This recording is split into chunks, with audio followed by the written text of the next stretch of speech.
Now on BBC Three, live from Liverpool, this is Free Speech. Remember, this show would be nothing if it wasn't for your involvement, so get involved. We want to know what you think. It's over to Rick. This is Free Speech, your chance to have your say about what matters to you, live on BBC Three.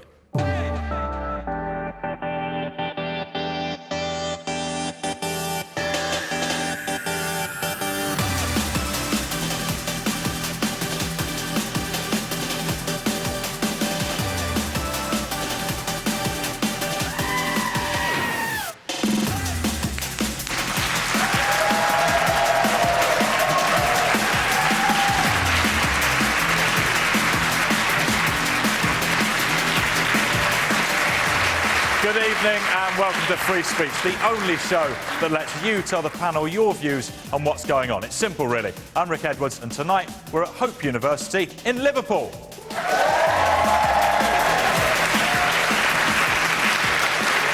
Personally, I'm just pleased to be here on time. Poor Tina missed her last train because of Beaver's tardiness, didn't you, Tina? I know, 2 hours unacceptable, but I'm here now, which is what matters. It is. A very good evening to you. I'm here to let you have your say on free speech. Please get your laptops, tablets and phones ready for me and get online now with the BBC, Facebook or Twitter. Here are the addresses you need. It's time for you to be part of the debate and tell me your opinions. That's not all. You need to activate the power bar, which you can see behind me. It responds in real time to what you think of the panel's opinions via Twitter. So just use hashtag yes or hashtag no, followed by the first name of one of our panellists. And here is our panel. First, she's come a long way from working in Nando's in Harrow. She won Best Solo Female Artist at the Brits in 2008. She cleaned up after the Tottenham riot. She's got a new album out. She's Kate Nash.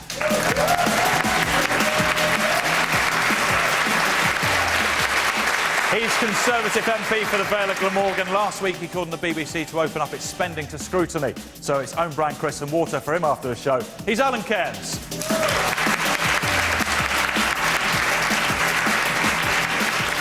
She's Liverpool Council's spokesperson for young people. She's born and raised in Croxteth, where she's a councillor. She says the first time she ever voted was for herself. I mean, why not? She's Steph Till.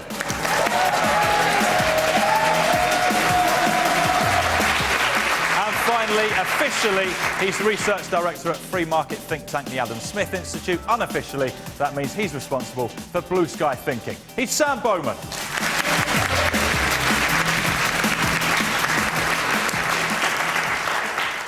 OK, let's get started. A report published this week shows that the numbers of young people owning their own homes has plummeted dramatically in the last 20 years. Who here owns their own home? Two out of this number. That is actually not a surprise. The number of 16 to 24-year-olds owning a home has dropped by more than a half. And in the 25 to 34 age group, it's dropped by a third. But I've got to show you this. Here in Liverpool, the council has some very cheap houses for sale. How much do you think these are going for? £1. They're absolutely right. Absolutely right. It's been in the press. They're going for £1. You would have had to register your interest by 5 o'clock today to buy one. But in principle, would you want to buy a house like that? Generally, no. Generally, no. Where's Will Blythe? There he is. Will, you've got a question about housing. Do you think the government should subsidise housing payments for first-time buyers? OK, Kate, are subsidies the answer?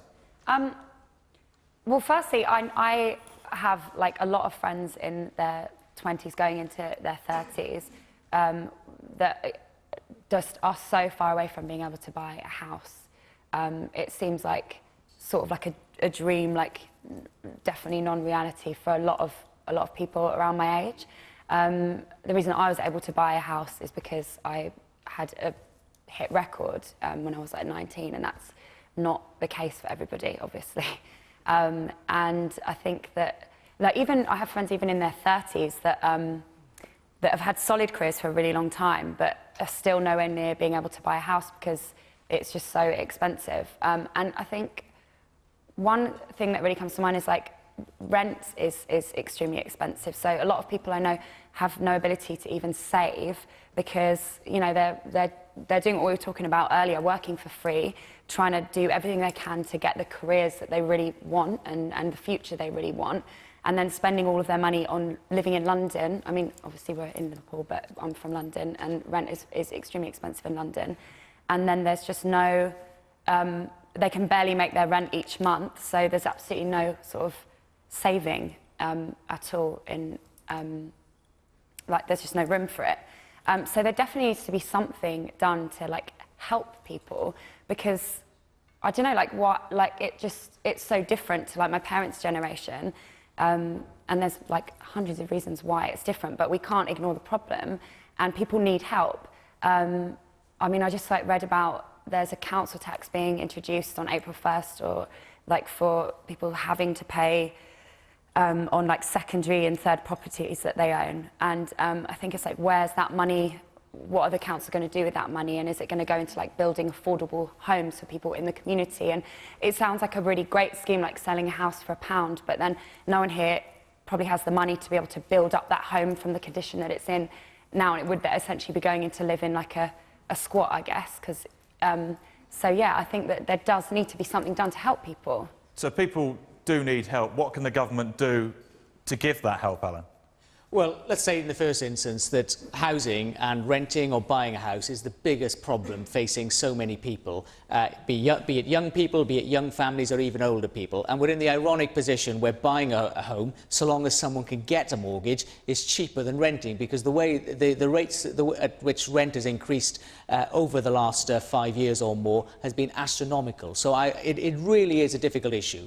There are lots of issues related to it. One is that banks need to lend money. It's the rate at which they lend money. It's the availability of money, because the criteria are set so high, they're refusing to lend money.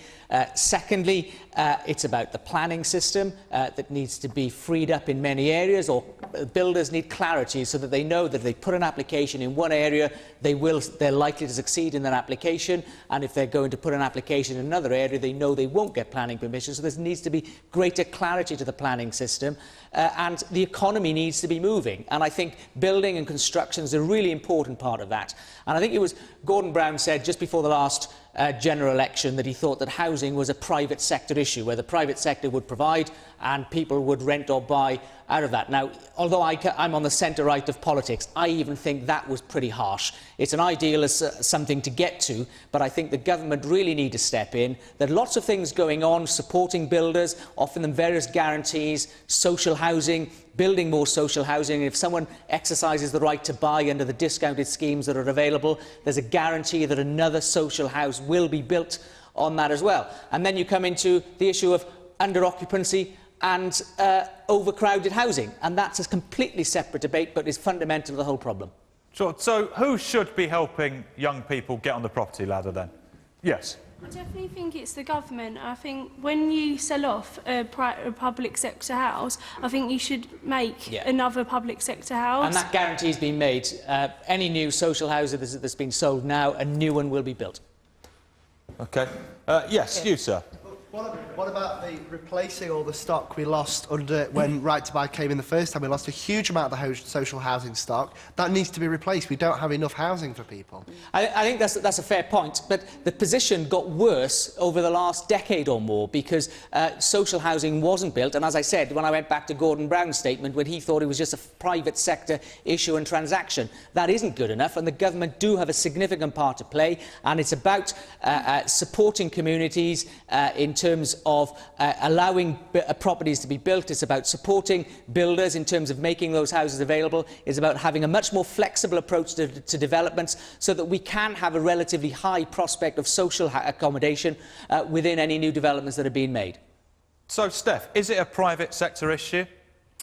No, I don't think it is a private sector issue. I mean, something that we're doing in Liverpool at the moment, which is really innovative, is that we've got the £1 housing, which is, I think is, you know, the amount of people that went, oh no, I'd never move into one, is a fantastic opportunity to get on the property ladder first off for £1, renovate. This isn't about creating houses, it's creating homes. We want you to stay in them for the next 5 years. You will be checked to make sure that this isn't taken advantage of by rogue landlords. But something that we're also doing as a local authority is we'll be offering an indemnity, a guarantee to buyers, home buyers, where we as a council will be, normally if you move into a property to save a deposit, you know, we're all paying massive rents, we're all in jobs that aren't paying enough. So to get that deposit together is nigh on impossible.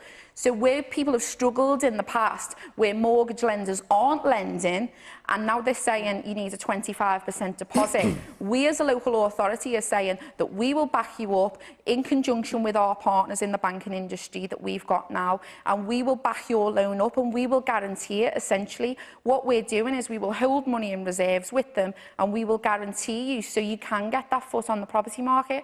Now, that as a local authority is innovative. Other local authorities really, as far as I'm concerned, need to see what we're doing and take that forward.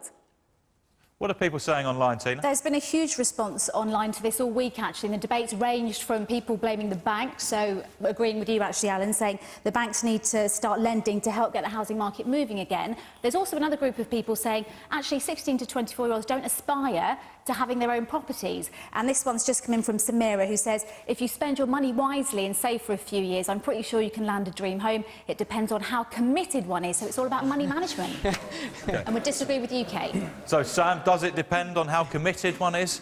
No, it doesn't. The problem with the housing crisis in Britain, and we do have a crisis in housing, actually, worst of all, for young people, we have a renting crisis. Rents are increasing every year, steady on in almost every city in the country. The problem is a lack of supply. The planning system strangles the construction of new homes, particularly affordable homes, because the electoral calculus is there for politicians to block every new development. If you own your home, new houses being built in your area make the value of your home decrease. So that means voters in every area have every interest to vote for whatever local councillor it is who will block any new development. In other words, people who own their homes, homeowners, are strangling the property market. That is a very, very serious problem. What we should do is move to a system where development rights are auctioned off so that you have various different bids for this, and the money goes not to the council but to local residents, so that local residents have a reason to want new houses to be built in their area. Fundamentally, housing shouldn't be especially expensive. It shouldn't increase in price every year. It should decrease as things get cheaper. What's wrong is that there is a very, very fixed supply of housing, there is increasing demand, and by the way, the housing benefit that the government gives is basically a subsidy to private landlords. It is in no way something that helps people who are renting. All it does is drive up the price of rents. Get rid of things like that, allow supply to take place, get rid of greenbelt protections so that we can build outside our cities, so that places like London can increase in size and people can buy affordable homes in low density areas, because those are the houses people want, those are where the jobs are, and that's the change that we need for rents to fall. Allow supply to reach demand and you won't have a housing crisis or a renting crisis. OK, some big ideas from our panellists. I've seen you hovering over the power bar button, Tina. It's my favourite bit of the show. I know. Instant judgment time for you guys. So this is time to find out what people at home think of what you've said so far. Are you ready? Can we get done? Not yet. Let's fire up the power bar. And it's between Kate and Sam at the moment, neck and neck. Well done, that could all change. It could, it really could. Let's talk to Aaron over here. What do you think the fundamental problem is with the housing? I think the problem is that not everybody can rely on the bank of mum and dad. So by the banks not lending money to first-time buyers, deposits is therefore a massive problem. The second thing is, going back to whether the state should help those get on the property ladder, I find it sort of a moral issue whereby the coalition government is reducing housing welfare for the most deprived, socially deprived within society. So therefore, for them to turn around and help those in the private sector, I've got sort of a moral obligation against that. OK. In an ideal world, yes, the state could intervene, but I think given the economic crisis that we're in, I don't think there's any position for the state. So the responsibility lies with the banks. What about you, sir? I mean, I came here tonight not expecting to agree with Alan, but I agreed strongly with one point that he made. The government do need to do more. They need to do more, especially in terms of these schemes that they've rolled out, such as First Buy and New Buy. They've been insignificant, really insignificant. I mean, I remember reading an article saying that if we wanted enough affordable new builds for people to live in, we'd have to build 300,000 houses per year. So far, since September, we've only built 90,000. Well, your government's only built 90,000. And, you know, I've got so many friends who have came out of university with a degree and on the first steps of their career, and they're still living with mum and dad. It's so hard to get on the property ladder, and the government simply is not doing enough. And just one final point, I read another article that says that in terms of the amount of new builds that this government is building, it's the same level as it was in the 1920s. That's the 1920s. The government needs to do a lot more. This lady with the red hair. Yeah, with the scheme of buying houses for £1, I don't believe that is about helping people. These houses were in Granby were compulsory purchased. Basically, it's about breaking up the community. And this has been an agenda since the Liverpool 8 uprising. The bedroom tax is the same thing. You know, basically, it's about stopping the working class people from living in the community where they grew up. And according to the Echo and the Guardian, they are also going to be allowing private landlords to purchase these houses. So how is that about helping young people onto the property ladder? Right, there's a really good point that's come in from Tom, which actually is contradicting most of what we're hearing so far. He says the ability to buy a house is a matter of dedication. Again, save first, spend what's left, simply delayed gratification. OK, does that chime with anyone? Yeah, because I'd recently had my 19th birthday, so for my 19th birthday I opened a separate account where I'm putting a lot of savings into it. So all the money I'm getting from jobs, from different bits of bobs, I'm going to put into that account, and hopefully after I graduate that'll come into play and it'll help me a lot with getting on the property ladder. But it's never going to be enough, because what you'll be earning is not going to be enough, and you'll be saving for the longest time ever. To even buy a house, whereas if the banks were to be a bit more lenient with what with their lending or borrowing policies, then it's going to be much easier. So you have to prove, if you want to buy those houses for £1, that you can afford to do them up and live in them. But if the banks aren't lending, then how can you go out there and get a loan to prove that you're going to be able to do it up? And the same with the bedroom tax. I work in housing, and I know some housing associations that if their occupants don't pay their rent for 6 weeks, they're going to go under because of the lack of cash flow that's coming into the business, and they can't borrow that cash flow because the banks aren't lending even to businesses as well. So it's going to have a big onslaught. It's an interesting point. Tina, what's happening online? Amelia would probably agree with Steph and says the £1 homes idea is great. I know they're incredibly run down and need a lot of work, but through hard graft, people have a house instead of working and saving for years and never being able to afford anything, so it is worth it. Stephen would probably agree with bedroom tax. People no longer share houses or live with grandparents. We have more floor space than ever. We need to economise. And Aidan says it's important for young people to be able to have their own home. It's a major part of growing up. Remember, if you want your point of view read out, you've got to make it first. So head to facebook.com/BBC Free Speech. For Twitter, it's @BBC Free Speech, or use hashtag Free Speech, or you can go to bbc.co.uk/free speech. OK, let's move on to our next topic. Britain is the fattest country in Europe. I knew we were good at something, with almost 2/3 of adults either overweight or obese. And a report published yesterday shows that we can expect a shorter, healthy life expectancy than many other countries. Both the NHS and our lifestyles get the blame. The country's most eminent doctors are now suggesting that fizzy drinks should be taxed and junk food ads banned until 9 o'clock. The only sensible response to this was to head down the chippy. Because I work, I earn my money, I should be able to spend my money on what I want to eat. People find it easier to eat junk food as it's more cheaper than organic food. I think the government should encourage people to eat healthily from a younger age. As a person who sells fast food and sugary drinks, I'm not very happy. Obesity is a big problem that we have in the UK. Therefore, I think the government should take more action on it. If the government did put the prices up, I think it would solve it. Taxing fast food won't achieve anything. It's just going to make people poorer. No, it wouldn't stop me from buying chips if they were more expensive. If they were more expensive, I would still buy chips because I don't think the tax is going to be high enough to put me off the chips. I would still eat chips if it was more expensive. But I wouldn't be happy about it. It would break my pocket just because I'm getting chips. Yeah, I think the government should just leave chips alone. So, should we leave chips alone? We've got a question from Jade Smedley. Where are you, Jade? There you are, go on. Do you think it would be more beneficial to lower the price of healthy foods rather than increase the tax on junk foods?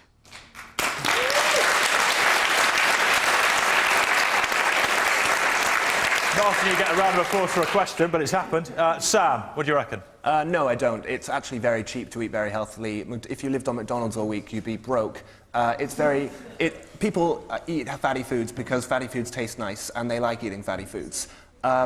Countries have tried fat taxes before. Denmark tried a fat tax. It was the first country in the world to try one. It abandoned it last year after only 1 year because it was so unpopular. The problem is fat taxes hit the poorest hardest. A fat tax would take 7 times a greater proportion of a poor person's income than of a rich person's income. It's very easy for a doctor to advocate a tax on fizzy drinks or a tax on fatty foods because he's not going to be the one who's paying. The people who pay, the people who really feel the chunk of their income going, are people who are on low to tight incomes, and I really think that it comes down to a moral issue. Should people be able to have the freedom to be fat? Now, I'm not particularly happy about being fat. I wouldn't want to be fat, but it's a trade-off. I do enjoy eating fatty foods. Most people enjoy eating fatty foods. And only an individual can make the decision for themselves whether it's worth drinking a can of Coke or going down to the chippy and maybe putting on a few pounds, maybe running in the park to lose those few pounds. All of these are individual decisions that only impact the individual. The statistics about obesity growth, by the way, are completely bogus. Doctors always pretend that they know how fat people are going to be in 20 or 30 years' time. They tried to predict this in the mid-2000s. They said the number of fat people would increase by 50% in 4 years. It actually dropped by about 10%. If doctors can't predict over 4 years how fat people are going to get, they certainly can't predict over 40 years how fat people are going to get. You were shaking your head a bit, Jake. I agree with some of the points that you've made, but I think the first point you made is totally ridiculous. It is a lot more expensive to buy healthy food. As a student, a lot of me and my friends try and eat healthily. It's 98p for a normal lasagna. It's £2.60 for a low-fat lasagna. That is a valid point. Yeah, but you can cook it yourself. Make your own lasagna and it'll be much I can make my own lasagna. I can make most things. I'm a good cook. But vegetables are a lot more expensive than sweets. It's just how it is. Well, we're obviously shopping at different supermarkets. We're obviously going to different places because where I go, carrots are 10p for a kilogram. Buy a fresh tomato, it's about 60p. It is more expensive to eat healthily. It just is. The Steph, Weight you Watchers were food. shaking your head, I think, and nodding along with Jade.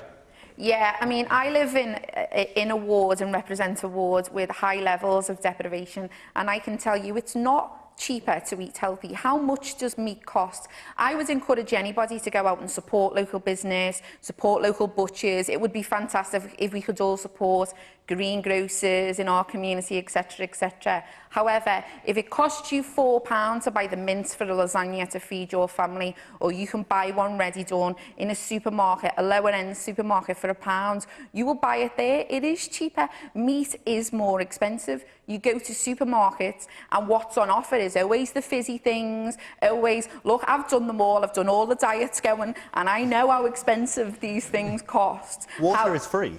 Water comes out of the taps and it's free. We're not talking about fizzy drinks. Well, we are, because we're talking about a fizzy drink tax. I'm talking about catering for a family, feeding a family on a healthy budget is a lot more expensive. You know, fruit and apples and things are £2 for a bag. You get 5 apples in them. If you've got 2 kids, that will do you half a day, perhaps. It is expensive to feed your family, more expensive. I'm a single mother of 2 little hungry little things, and I know it's expensive to feed kids. So, you know, I totally agree. I think what you're saying is dead right. I think that it's about not increasing the price of, you know, unhealthy foods, because all that will do is it will make the fat people poorer, who were already poor in the first place, probably. What we need to do is look at the reduction of healthy foods, I think. What are the online community saying, Tina? Radio 1 Newsbeat listeners have been talking about this online as well. Adam would agree with you, Steph, 100%. I'm not sure where Adam lives, but says it's just kebab shop after kebab shop with flyers coming through your door from one place or another of them every week. Also, the best deals in supermarkets are generally on less healthier food. But this person says, how can you blame the NHS if you're overweight? You are fat because you eat. You cannot blame anyone else. That's from someone called The. OK, well, The is very forthright. Alan, is it the government's responsibility to tackle obesity? I think the government has a responsibility to educate. It has a responsibility to make the information available. It has a responsibility to ensure that schools teach young people how to put the basic ingredients together so that they can cater and care for themselves. So instead of buying the ready-made lasagnas, that people have the know-how of how to make a lasagna themselves. And the £4 bag of mince would probably stretch much further than 4 boxes of one ready-made lasagnas that will go around 4 people. So they can't afford. No, it's not, because I genuinely believe the basic foodstuffs work out much cheaper than the ready-made foods, and whether they're frozen or whether they're chilled from the supermarket. So coming back to your question, the government have a responsibility to ensure that people are educated and that the information is available. I'm passionately opposed to to a fizzy drinks tax or to any sort of tax on that basis, because a sugary drink might be healthy for one person, but it might not be healthy for another person. And when we're talking about having cheaper, healthier foods, well, something that's healthy for one person isn't necessarily healthy for the next person. I think we've just got to be pretty realistic about it, and people have to accept the responsibility themselves. If they eat too much, they get fat. If they eat the wrong things, they get fat, and they need to have the information to make that judgment for themselves so that they can eat the things that best suit their metabolism and best suit their lifestyle. Kate, would you support a tax on fizzy drinks? Well, I don't. I mean, I do agree that there is ways of being able to cook healthily for cheap, for like little money. I think the problem is, I mean, I don't agree that it's a moral issue. I don't think people go, oh, I really want to be fat, like, so I'm going to eat shit. Well, sorry, I'm going to eat rubbish food. Behave yourself. Sorry, but I think that like what we just talked about is the fact that people can't. Their rent is extremely expensive. They haven't got the future of looking into like buying a home. They're slogging away, working for free to get the careers that they want to get. And we live like faster than ever. Everything's really instant. People can contact us at all hours. I know that if I'm really tired and really busy, I get home really late at night and I think, I can't be bothered to cook. Like, I have the ability to do that. I have the skill set. My mum, I grew up cooking with my mum, but it's washing up then I'm going to have to do. It's going to be an hour spending making a meal, and then it's going to be midnight by the time I've eaten something, and that's not healthy either. So I just think, I'll get a takeaway, it'll be here in like within half an hour. And it's not like a choice. And yes, people do have a responsibility to decide to be a healthy person. Like, we all go through phases of being unhealthier than other times in our life, and we're like being more aware of it. But marketing and advertising works. And I watch an advert for like KFC and I crave it, you know what I mean? And I'm vegetarian and I look at like those chicken wraps, I'm like, oh, I'd love one of those right now. So if like we're talking about it making fizzy drinks more expensive, then I mean, that's just like seems really like a really silly idea.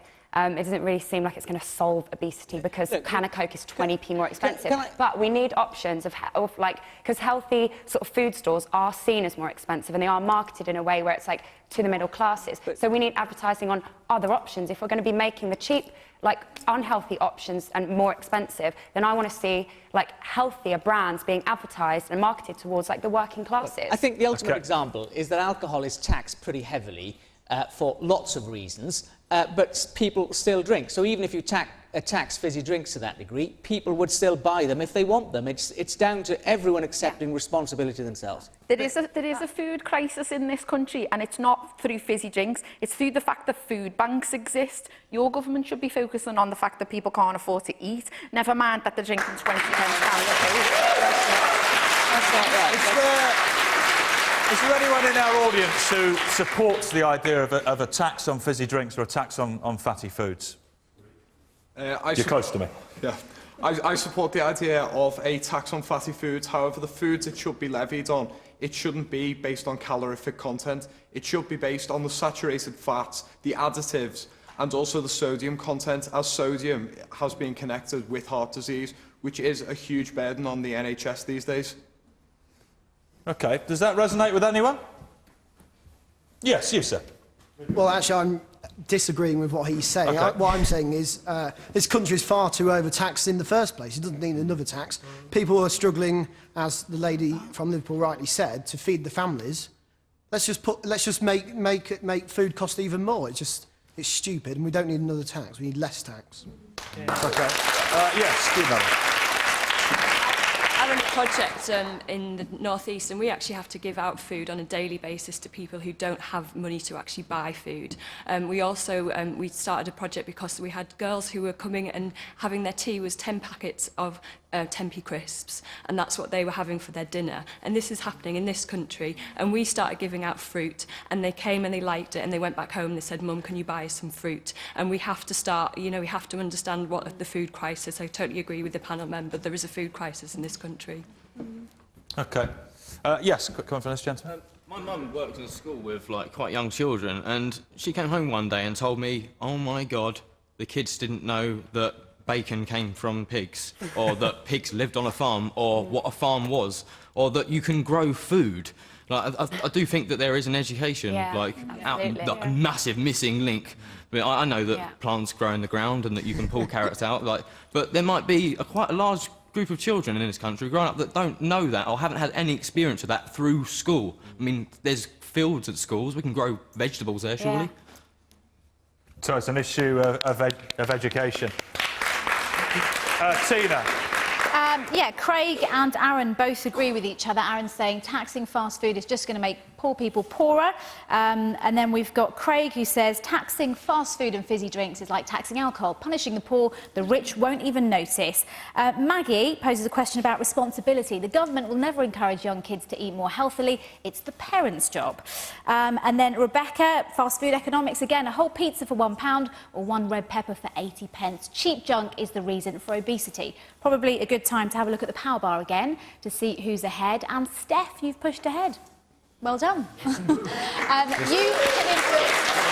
the power bar too. Get on the Twitter now. Tell our panellists what you think of them. Use hashtag yes or hashtag no, followed by their first name. So, if you agree with Kate, it's hashtag yes Kate or hashtag no Kate. For Alan, it's hashtag yes Alan or hashtag no Alan. For Steph, it's hashtag yes Steph or hashtag no Steph. And for Sam, it's hashtag yes Sam. If you disagree, it's hashtag no Sam. Make your voice heard on free speech. Tweet the power bar. OK, Jake Bugg, Jessie J, Jimmy Carr, Eddie Izzard. Stay tuned to BBC 3 this evening and you'll say all of these and many more big names. At 10 o'clock, Russell Brand is hosting Give It Up for Comic Relief. And here's a message from the man himself. Hello, I'm Russell Brand. This is a brief summary of the event. It's at Wembley Arena. There's loads of really good artists performing. Noel Gallagher, Emily Sandé. She's going to be there. That bird, Paloma Faith, she's all right, isn't she? There's going to be loads of performers there. Loads of good comedians there. I'm going to be there hosting it. It's going to be a brilliant, brilliant night at Wembley Arena. All of the money, goes towards buying drugs. No, it goes towards helping people find drug and alcohol-based recovery. A funny man and a lovely man, Russell Brand there.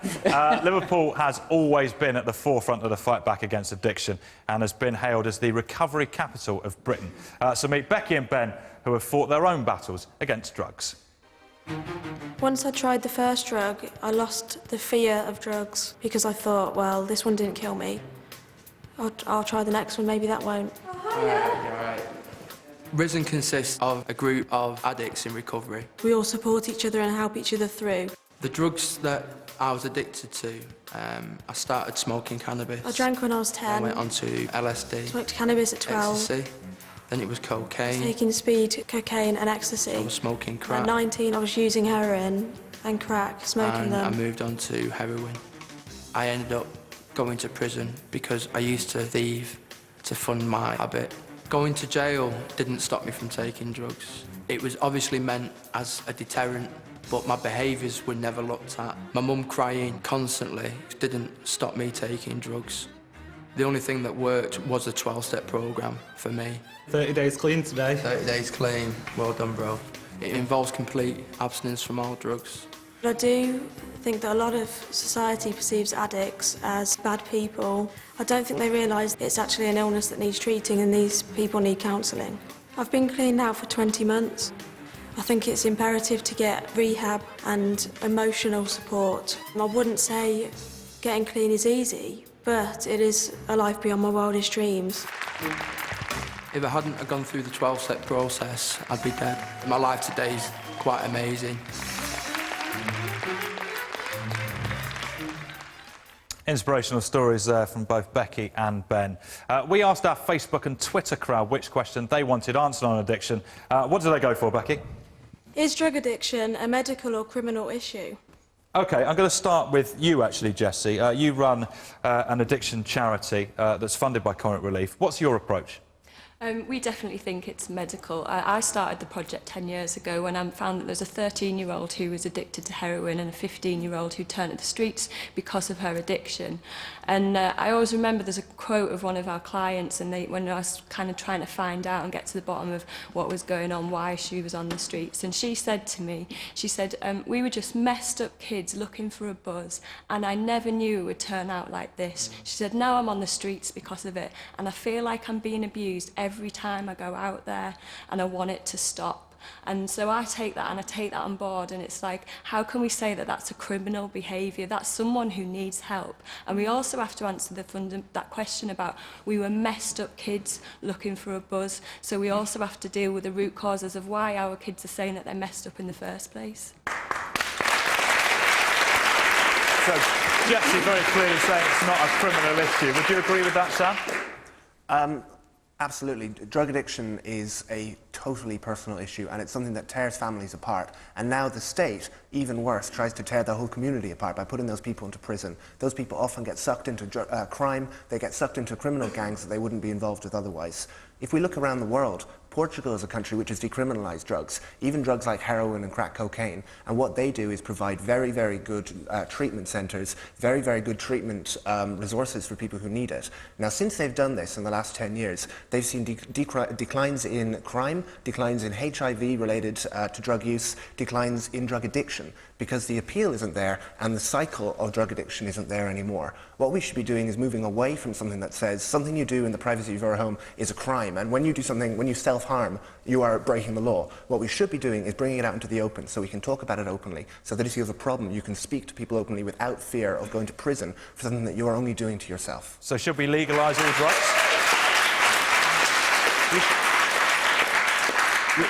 We should legalise all drugs. I think that in 50 years we're going to look back at this period in the same way we look back at Prohibition in America. Prohibition in America was a golden age for crime because criminal gangs profit from the sale of drugs. What we should do is, when we legalise drugs, it allows us to have much, much clearer oversight over what goes into the drugs. We can educate people without them mistrusting the government, because the government is also tricking people, they think, into doing these things. Almost everybody knows somebody who's been to prison for going to jail or for taking drugs. Almost everybody knows somebody who's taken drugs. I think almost everybody does not think that that person that they know in their lives deserves to go to prison. They might need help, but going to prison is not help.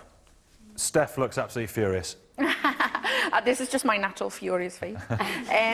Now, I totally disagree with that. I don't think that drugs should be decriminalised at all. I don't think that it matters, in all honesty. I think that drugs will exist whether they're decriminalised or not. I don't think kids go, oh, it doesn't matter, they're legal, oh, it doesn't matter, they're not. I don't even think that that's on their radar, to be perfectly honest with you.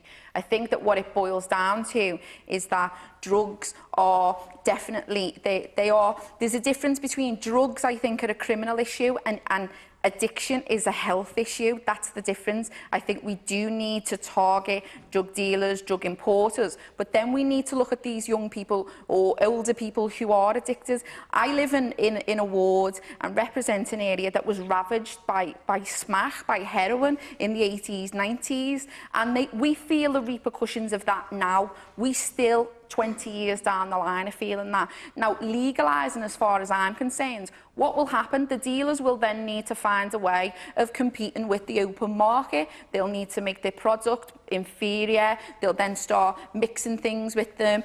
They will still exist. They won't go away just because the law says you're all right to be here now. They're not all going to start registering for VAT and become legitimate businesses. They'll still exist in the same ways, and they will still exploit addicts, and that's what they do.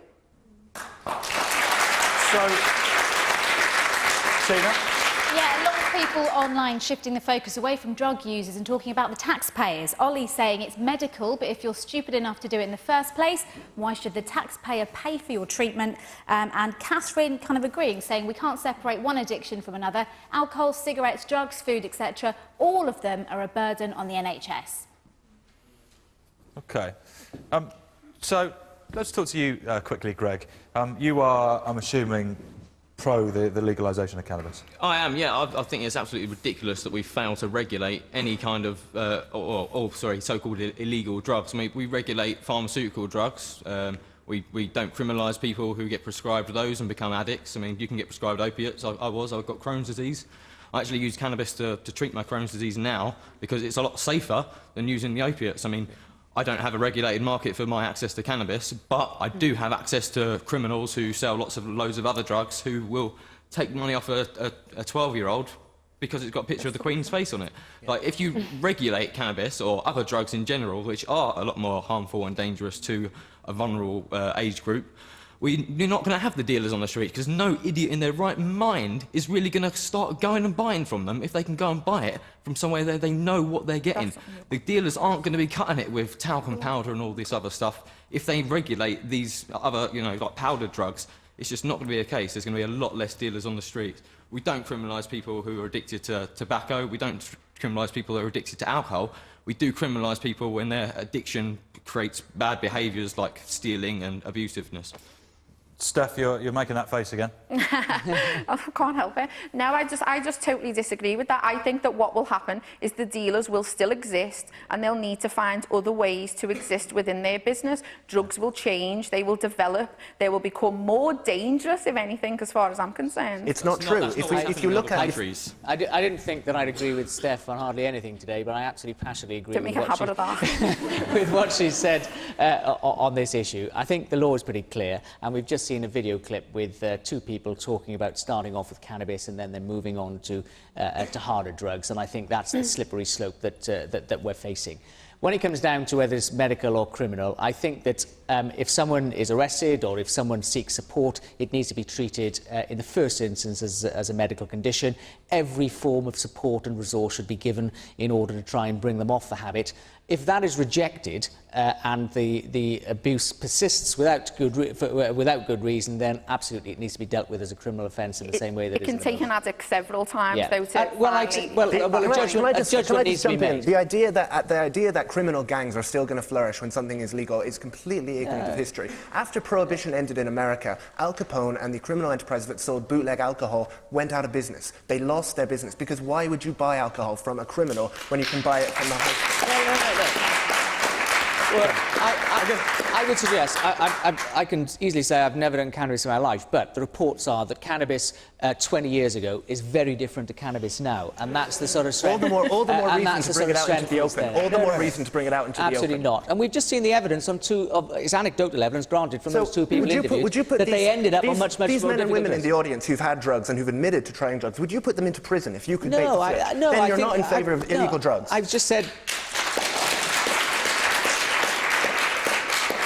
just said that the law is pretty clear, and if someone is addicted to a law and is seeking help or is arrested because they found themselves in circumstances because of the drugs, then quite obviously they need every bit of medical support in order to help to kick the habit. And then after that, if that's shunned or rejected, then they need to be dealt with. Those people should not be there. It's wrong. It is a sin. It is a crime against this country that those people are in prison for a crime that has not hurt other people, that they should be given treatment for, not be put into prison. Well, I've supported the point of giving them treatment, but it's when that's rejected and shunned, that's when it needs to be dealt with as a criminal offence. Let's just hear from Ben. Yeah, if you're going to decriminalise cannabis, you might as well decriminalise all drugs. But that doesn't take the point away from addiction.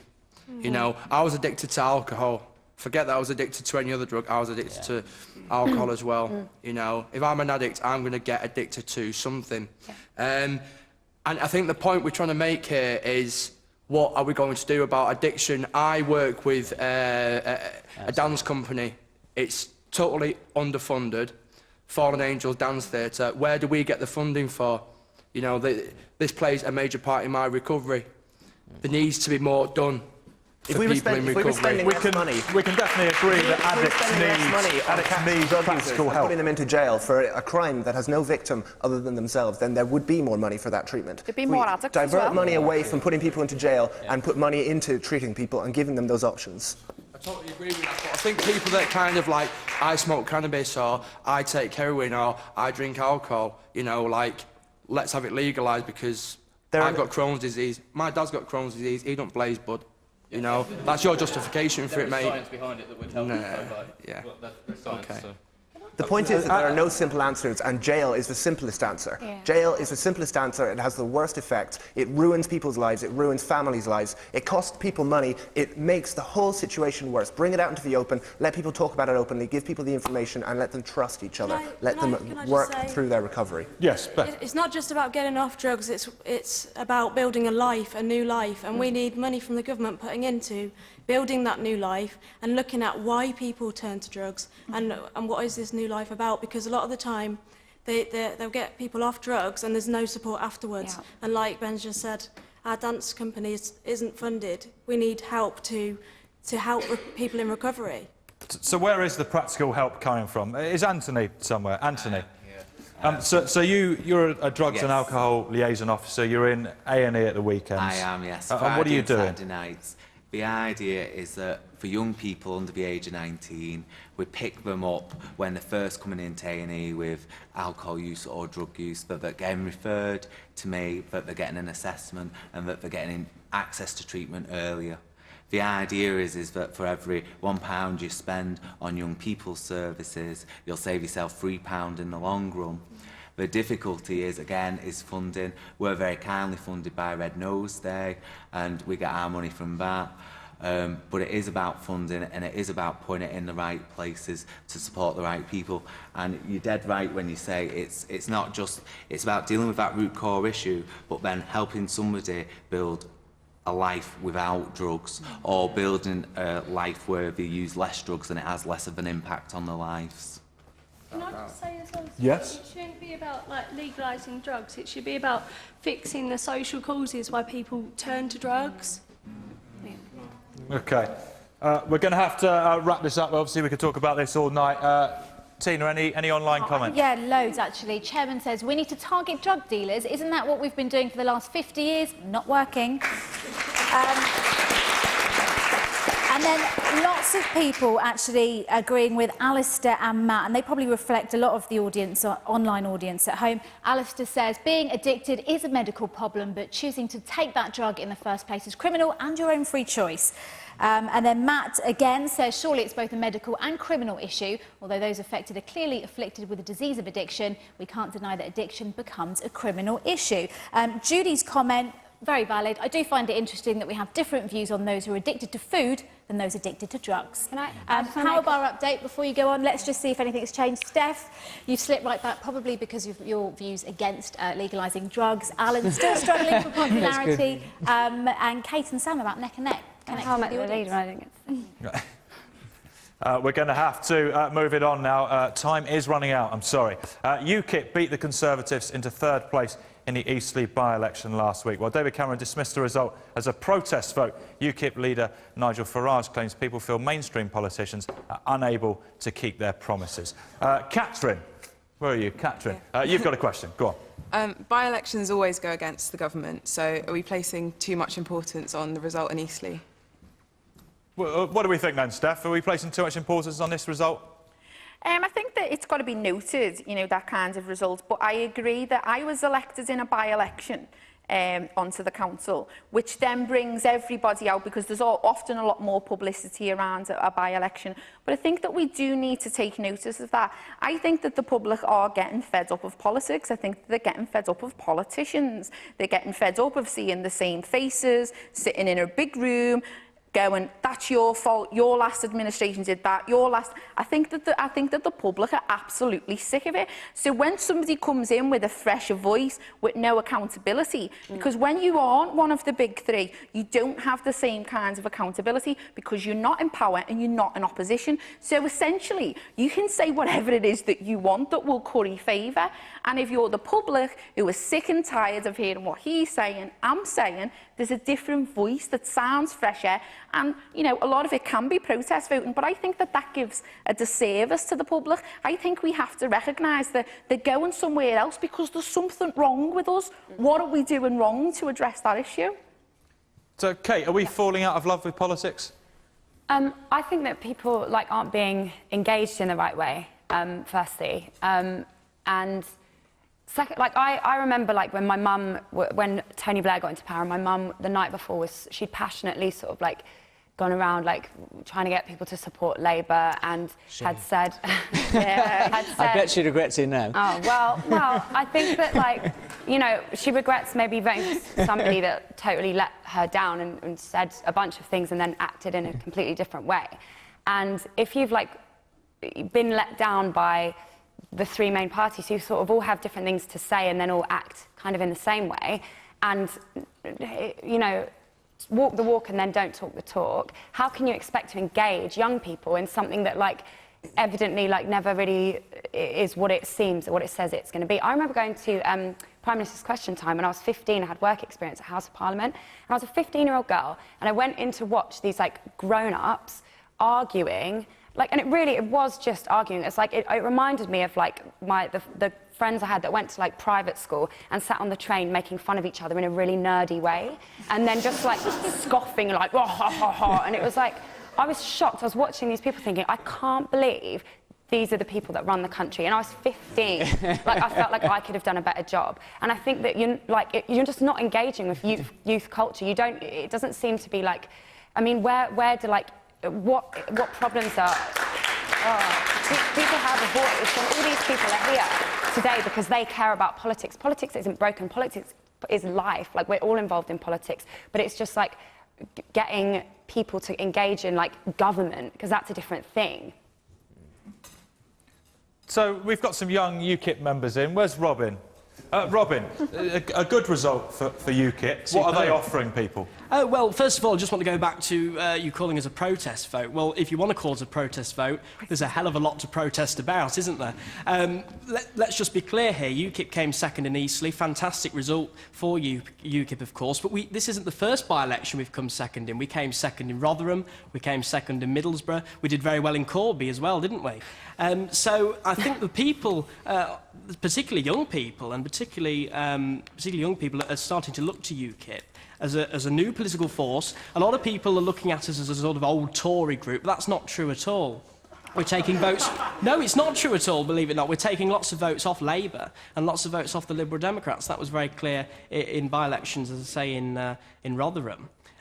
So I think we're into definitely a new era of politics, and UKIP is there to fix the broken politics that the old, failed parties well, what have they done to this country? They've failed us, haven't they? So UKIP is on the rise. The gentleman behind you had his eyes closed for a lot of that. I don't think it was in agreement. Scary. No. I think we have to look at this. It's foolish to think that the fall of the Lib Dems and then the rise of UKIP is anything other to the fact that what was the protest party has now become part of the establishment. There's no other way to look at it.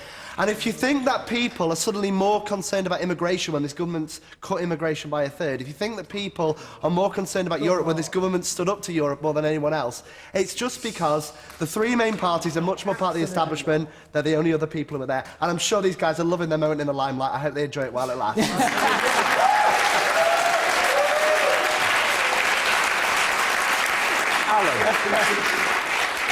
Alan, was this by-election result a worry for your party? Well, by-elections are different. And I think that when a government is trying to make some pretty difficult decisions, we've talked about housing, we've talked about drugs, which would lead into crime, and we're talking about all areas of public policy and the economy and jobs and so on. It's really tough out there. I mean, to try and get on top of the debt, and people are feeling the pinch, and that's only natural. Living standards aren't rising the way that we'd like them to be. The economy isn't growing the way that we'd like it to be because of what's happening around the world, and therefore people need to vent some anger. And I think that's probably what happened in Eastleigh. People left the Lib Dems, they left the Conservative Party. Eastleigh had a huge swing about them. But when it comes to a general election, I think people genuinely are passionately interested in what happens to the country, the direction that the leading parties want to take the country in, whether they want to make pursue this policy or that policy, and this is an opportunity to make a protest about what they're feeling at the moment, and I think that's only right and fair. You've been told to say that.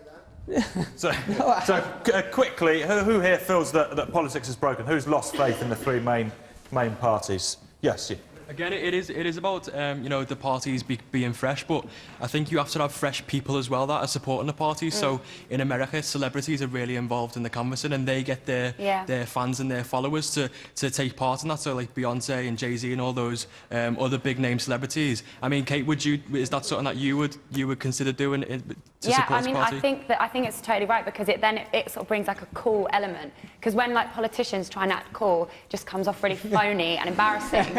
And so like you want to get cool people involved and reach out to cool people in your party, and like I definitely think that's really important. Yeah. Go on. 1970 did that with Cool Britannia, and that was just absolutely cringeworthy, you know what I mean? It's just horrible. It can be totally cringeworthy. Too much celebrity culture in this country, you don't need it, and more of it, you know what I mean? I totally agree. I think that celebrity culture is this like gross in this country, but I don't think that just because someone is a celebrity means they can't have an opinion, and they do have a platform to speak on that will inspire loads of young people to get involved in something. We're going to leave it there. You two can talk afterwards. Tina, let's have some final comments. Represent some people at home. Abby says people aren't taught about politics. Ollie agrees and says too right. Politics and politicians are the fault. It's time for no more politics or politicians. That's a bit of. I'm not quite sure what Ollie means. Right, Ellie says the public would engage more with politics if it felt like their opinions were being heard and taken on board more. Yeah. Let's take a final look at the power bar to see if anything's changed. And Sam, you are the winner. Congratulations. Which means you get to have the final word, 30 seconds to say what you like. Over to you. Well, I think that the discussion about drugs and fat taxes goes to the real thing that makes me sad about politics, which is that individuals don't matter anymore. Everybody has a plan. Everybody has a plan for how other people should live their lives. Everybody wants to impose their vision of the world onto other people. What I would like is for people to just take a step back, step out of people's lives, let people make their own decisions with their money, with their private lives, with everything. And let's have a smaller state, one that doesn't tell us what to do, that lets individuals decide for themselves. Thank you, Sam. That is almost it. We're running in late and we're not going to have time to debate Justin Bieber, never mind. Thanks to our audience, our panel, and to you at home for sending in your comments. The debate continues online. Join us next time live from Birmingham, March the 27th at 8 o'clock. We're going to leave you with Kate Nash's new single, 3 AM.